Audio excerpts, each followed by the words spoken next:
sur les finances publiques du pays telles que nous en avons hérité.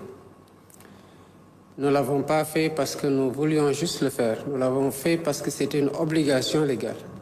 Et je rappelle, s'il en était encore besoin, que j'ai levé la main devant le peuple sénégalais, devant Dieu, et j'ai juré de respecter la loi et de la faire respecter.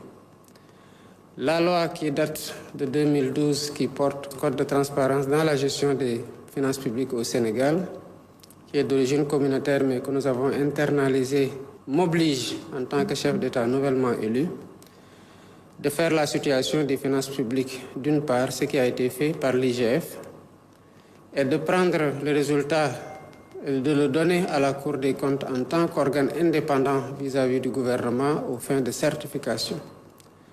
La Cour des comptes a procédé à cet exercice et a rendu public le rapport comme l'y oblige aussi la loi. Sous ce rapport, ce n'est ni un miracle, ni une prouesse. À la limite, c'est un exercice qui, désormais, tant que cette loi-là existe, doit relever de la banalité. Et les Sénégalais seront de plus en plus informés de la situation de leurs comptes publics qu'ils nous ont confiés en tant que gouvernement.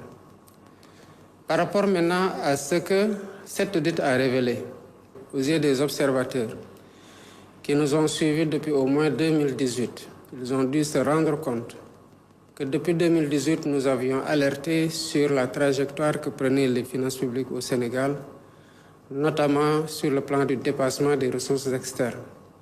Après mon élection, avant même que je ne prête serment, j'avais reçu certaines personnes qui avaient des responsabilités dans le pays pour parer au plus pressé par rapport aux urgences, voir quel était l'état des comptes. De ces échanges, il était apparu que le terme dette cachée était sorti. Quand on a demandé, on nous a expliqué de quoi il s'agissait. Et dans le cadre de ces échanges aussi, la loi de 2012 portant code de transparence dans la fonction publique a été évoquée, comme pour nous rappeler que nous en avions l'obligation. Nous en avons tiré toutes les conséquences et nous avons procédé à l'audit. Je disais qu'en 2018, déjà, nous avions écrit aux institutions de Bretton Woods, au ministre de l'économie et des finances de l'époque, pour tirer la sonnette d'alarme sur la trajectoire catastrophique qu'était en train de prendre nos finances publiques. Ni le gouvernement, ni les partenaires ne nous avaient écoutés. Et la situation est là aujourd'hui, nous la vivons. Elle dénote ou révèle des pratiques qui sont aux antipodes de l'orthodoxie dans la gestion des finances publiques. Par devoir, nous en avons informé. Notre mandat principal est le seul, à savoir le peuple sénégalais. Ce à quoi nous nous attelons très rapidement, c'est de trouver des solutions aux problèmes qui ont été notés. Il s'agit de réformes qui vont intervenir le plus rapidement possible pour éviter qu'à l'avenir, des gouvernants irresponsables puissent faire la même chose. Ça, il est de notre responsabilité de l'empêcher pour le futur. Évidemment, vous en conclurez que jamais je ne procéderai comme ça dans ma gouvernance. L'autre problème, c'est que ça nous donne l'information complète sur l'ampleur des défis que nous sommes appelés à relever et sur les difficultés auxquelles, en tant que gouvernement, nous devrons faire face pour trouver des solutions aux problèmes des Sénégalais et nous en sommes conscients. Cette responsabilité, nous l'assumerons pleinement. Sur ce rapport, je demande aux Sénégalais de nous faire confiance. Que midi, matin et soir, nuit et jour, nous sommes justement dans la recherche de ces solutions. Et c'est aujourd'hui plus que jamais que je demeure optimiste que des solutions pour l'intégration africaine et l'unité entre les peuples de notre continent. J'ai participé pour ma première fois et je voudrais profiter de cette occasion pour remercier mes collègues chefs d'État et de gouvernement qui m'ont très bien accueilli.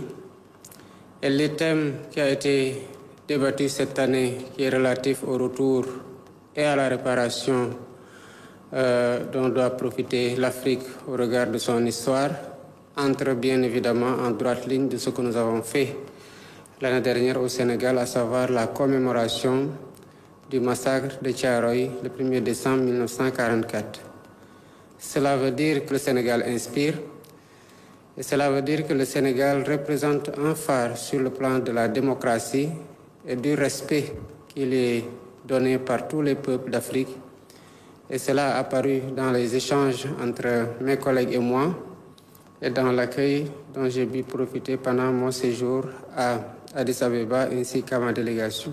On en a profité aussi pour promouvoir la candidature du concitoyen Amadou Hott, qui, comme vous le savez, est candidat à la Banque africaine de développement. Nous considérons qu'au regard de son parcours en tant qu'ancien ministre de l'économie et de la coopération, en tant que personne qui a installé le Fonds d'investissement stratégique souverain du Sénégal et qui a été le premier à le diriger, au regard de son expérience bancaire dans le secteur privé pendant des décennies, qu'il a le profil qu'il faut pour diriger la Banque africaine de développement qui est extrêmement importante dans le dispositif du financement des économies africaines.